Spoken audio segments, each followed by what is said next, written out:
sebagai anggota minta maaf bahwa memang kami bisa memahami curhatan itu bukan tidak mendasar, bahwa curhatan itu adalah sebagai bentuk daripada kesungguhan beliau di dalam memberikan pelayanan kesehatan, dan kemudian apresiasi beliau terhadap pasien-pasien yang selama ini adalah dirawat, artinya beliau memberikan secara maksimal.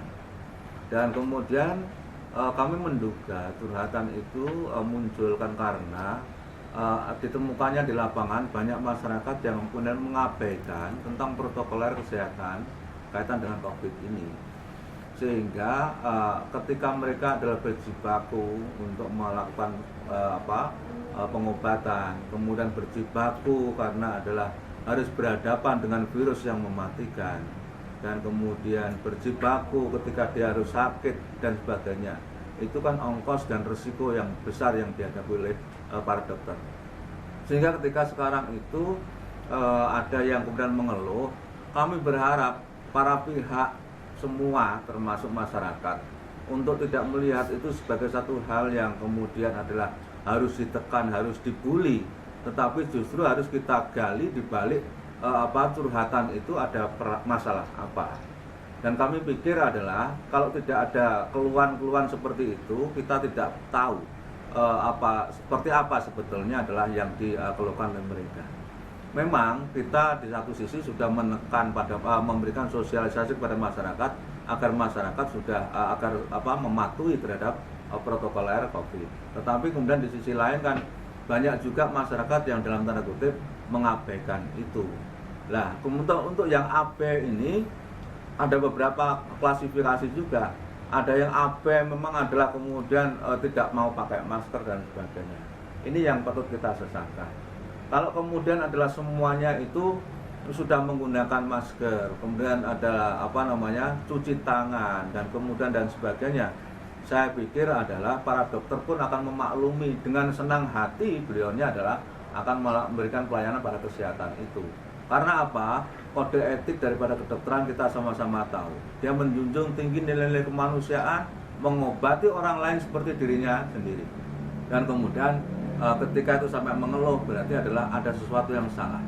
Dan kemudian tanggung jawab kita semua untuk memberikan kesadaran, sehingga adalah ini kita jadikan contoh cambuk agar masyarakat itu menghormati dokter. Jangan sampai nanti itu dokter lalu kemudian frustasi, dokter itu lalu kemudian terbebani, lalu mogok tidak mau melayani, padahal jumlah dokter kita tidak bisa mencetak dokter dalam waktu yang singkat.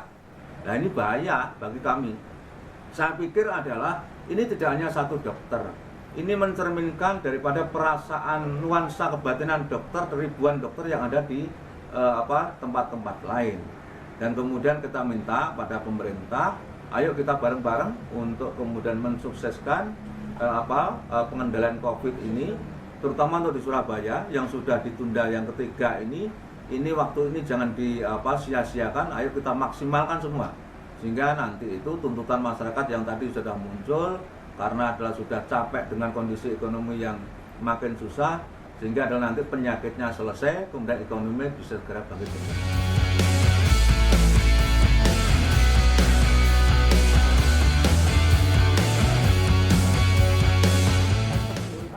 Ya begini, kalau kaitan dengan masalah curhatan bahwa ada di rumah sakit yang ternyata adalah tidak mendapatkan bantuan, sementara mereka adalah ada keterbatasan dan bahkan ketidakmampuan untuk melengkapi APD, sampaikan kepada Pemkot, dan kemudian kita sudah menyampaikan Pemkot tidak sekedar kaitan dengan masalah wabah ini, mohon Pemkot tidak sekedar hanya care kepada 2 rumah sakit yang ada di dalam naungan Pemkot, tetapi yang ada di Surabaya ini mohon untuk dilihat. Andai kata mereka tidak mendirikan rumah sakit, maka adalah akan banyak warga kota yang terlantar. Eksistensi daripada rumah sakit yang ada di Surabaya ini sudah membantu kota ini mengurangi beban daripada pelayanan kesehatan.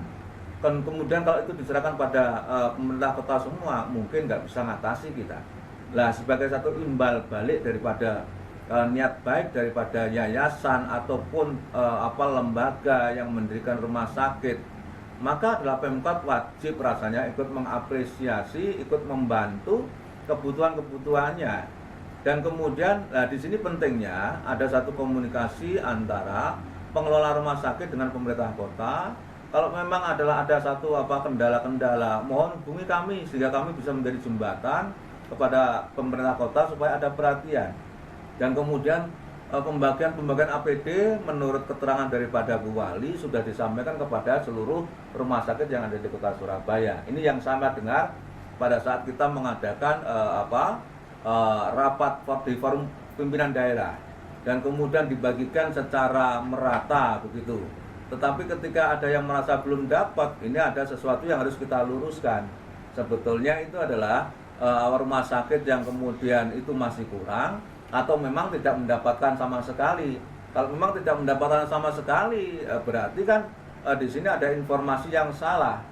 Ya, kami ingin meluruskan ini supaya ini tidak menjadi polemik yang kemudian akan menjadikan seolah-olah pemerintah kota tidak dekat dengan kesehatan salah satu rumah sakit, dan begitu juga rumah sakit juga merasa tidak mendapatkan perhatian dari pemerintah kota. Sebaliknya, tetapi adalah satu hal yang kami tekankan, kami atas nama sebagai anggota wakil rakyat menyampaikan mohon maaf kalau memang ada seperti itu, dan kemudian terhadap informasi ini akan kami teruskan, akan kami lanjutkan kepada pemerintah kota, utamanya adalah gugus pengendalian COVID-19 di Surabaya.